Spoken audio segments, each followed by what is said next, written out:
जय साई राम। जय गुरुदेव दत्ता। गुरु ब्रह्मा गुरु विष्णु गुरुदेवो महेश्वरः। गुरु साक्षात् परब्रह्म तस्मै श्री गुरुवे नमः। अक्कलकोट श्री स्वामी समर्थ लीलामिर्दम அத்தியாயம் 190. கேஜ் என்கின்ற ஊரில் ஸ்ரீ சுவாமி சமர்த்த மடம். முகலாய் மாகாணத்தில் அம்பே ஜோகை என்கின்ற ஊருக்கு அருகில் கேஜ் என்றொரு ஊர் உள்ளது. அங்கு வசதியான ரிக்வேத பிராமணரான மகாருத்ர ராவ் தேஷ்பாண்டே வசித்து வந்தார். அவருடைய வருமானத்தில் நிஜாம் அரசு தலையிட்டு சில தடைகளை விதித்திருந்தனர். அந்த ஆணையில் இருந்து விடுவித்துக் கொள்ள அவர் எவ்வளவோ முயற்சி செய்தும் எதுவும் பலனளிக்கவில்லை. வேறு வழி தெரியாமல் பீட் என்னும் மாகாணத்தில் உள்ள ஒரு துறவியிடம் அடைக்கலம் அடைந்தார். நீ பரமஹம்சரான அக்கல்கோட்டில் வசிக்கும் ஸ்ரீ சுவாமி சமர்த்தரிடம் சென்றால் உன் பிரார்த்தனை நிறைவேறும் என்று வழிகாட்டி அவரை அனுப்பி வைத்தார். தேஷ்பாண்டே அக்கல்கோட் வந்தடைந்து ஸ்ரீ சுவாமி சமர்த்தரின் முன்னால் சாஷ்டாங்கமாக நமஸ்கரித்தார்.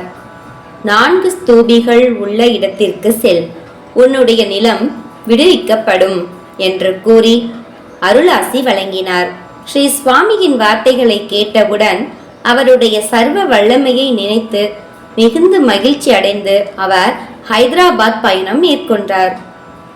அவர் அங்கு சென்றடைந்த அதே நாளில் அந்த ஆணை ரத்து செய்யப்பட்டு அவருடைய வருமானம் தடையில் இருந்து விடுவிக்கப்பட்டது. தேஷ்பாண்டே ஆனந்தத்தில் மிதந்து கொண்டே ஸ்ரீ சுவாமி சமர்த்தரின் நாமத்தை ஸ்மரணம் செய்து கொண்டு அக்கல்கோட் வந்து சேர்ந்தார். நடந்தவைகளை ஸ்ரீ சுவாமிகளிடம் கூறிவிட்டு அவருடைய பரம பக்தராக மாறினார். தேஷ்பாண்டே ஒரு முறை பண்டரிபுரம் சென்றிருந்தார். அங்கு பண்டரிநாதனுக்கு பதிலாக ஸ்ரீ சுவாமி சமர்த்தரை கண்டு ஆச்சரியம் அடைந்தார். ஸ்ரீ சுவாமியை தரிசனம் செய்த சந்தோஷத்தில் பிராமணர்களுக்கு போஜனம் ஏற்பாடு செய்தார். ஸ்ரீ சுவாமிகளுக்கு வெற்றி உண்டாகட்டும் என்று கோஷம் எழுப்பிக்கொண்டே தன் ஊருக்கு சென்றடைந்தார்.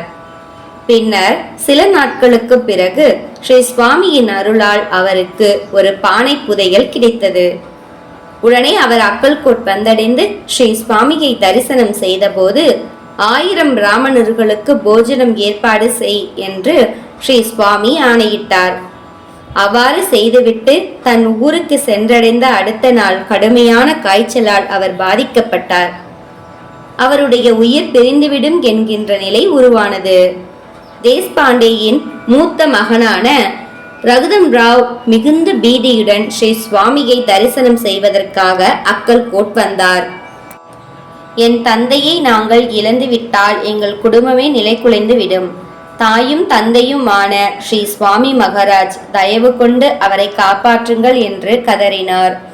எல்லாம் சரியாகிவிடும், வீட்டுக்கு செல் என்று ஸ்ரீ சுவாமி தைரியம் கூறியவுடன் அவர் மன நிறைவுடன் ஸ்ரீ சுவாமியின் தீர்த்தத்தை கொண்டு சென்று அவருடைய தந்தையின் வாயில் ஊற்றினார்.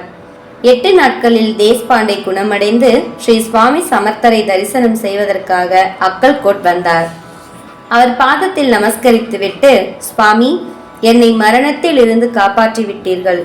இந்த பக்தனுக்கு ஏதாவது சேவை செய்ய கட்டளையிடுங்கள் என்று கேட்டுக்கொண்டு ஸ்ரீ சுவாமிக்கு முன்னால் 10 ரூபாயை காணிக்கையாக வைத்தார்.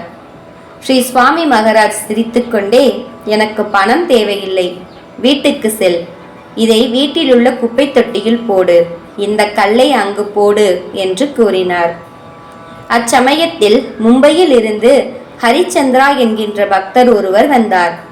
அவர் ஸ்ரீ சுவாமியின் 1000 பாதுகைகளை தயார் செய்து அவற்றை பக்தர்களுக்கு இலவசமாக விநியோகம் செய்வதை வழக்கமாக கொண்டிருந்தார்.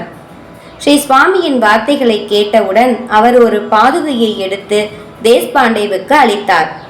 தேஷ்பாண்டே ஸ்ரீ சுவாமியின் பாதங்களில் அணிவித்துவிட்டு ஸ்ரீ புனித பாதுகைகளை கேஜுக்கு கொண்டு சென்றார். அவர் ஒரு தரிசு நிலத்தில் ஆசிரமம் அமைத்து ஸ்ரீ சுவாமிக்கு காணிக்கையாக அளித்த பணத்தை கொண்டு கட்டிடம் கட்டி அப்பாதுகைகளை அங்கு ஸ்தாபனம் செய்தார். பின்னர் காசி, பிரயாக் போன்ற இடங்களுக்கு தீர்த்த யாத்திரை மேற்கொண்ட பின்னர் சந்நியாசம் பெற்றுக்கொண்டார். பின்னாட்களில் அவருடைய மகன் ஆசிரமத்தை நிர்வகித்தார். தேஷ்பாண்டே ஸ்ரீ சுவாமி சமர்த்தரின் பரம பக்தராக விளங்கினார். ஸ்ரீ சுவாமியின் லீலைகளை பற்றி எவரேனும் விவரித்தால் அவருடைய கண்களில் இருந்து ஆனந்த கண்ணீர் பெருக்கெடுக்கும். ஒவ்வொரு வருடமும் அக்கல்கோட் வந்து 1000 பிராமணர்களுக்கு போஜனம் அளிப்பதை வழக்கமாக கொண்டிருந்தார். ஒருமுறை அக்கல்கோட் வந்திருந்த போது அவருடைய உடல்நிலை மோசமாக இருந்தது. தன்னுடைய உயிர் பிரிய போகிறது என்பதை உணர்ந்து கொண்டு அனைவரிடமும் தன்னுடைய சமாதி ஸ்ரீ சுவாமி சமர்த்தருக்கு அருகிலேயே இருக்க வேண்டும் என்று கேட்டுக்கொண்டார். சக வருடம் 1817 ஆண்டு, அதாவது கிபி 1895 அவருடைய உயிர் பிரிந்தது. அவருடைய சமாதி ஸ்ரீ சுவாமி சமர்த்தரின் கமல பாதங்களுக்கு அருகிலேயே அமைக்கப்பட்டது. இப்படிப்பட்ட பேரதிர்ஷ்டம் எவருக்குத்தான் கிடைக்கும்? தேஷ்பாண்டேவை பின்பற்றி நாமும் ஸ்ரீ சுவாமியுடன் கலக்க வேண்டும் என்கின்ற பிரார்த்தனையுடன் இந்த அத்தியாயத்தை நிறைவு செய்வோம். ஜெய ஜெய ஸ்ரீ சுவாமி சமர்த். ஜெய் சாய்ராம். ஜெய் குரு தேவதத்தா. அனந்த கோடி பிரம்மாண்ட நாயக ராஜாதிராஜ யோகி ராஜ பரபிரம்ம ஸ்ரீ சுவாமி சமர்த்த மகராஜ் கி ஜெய்.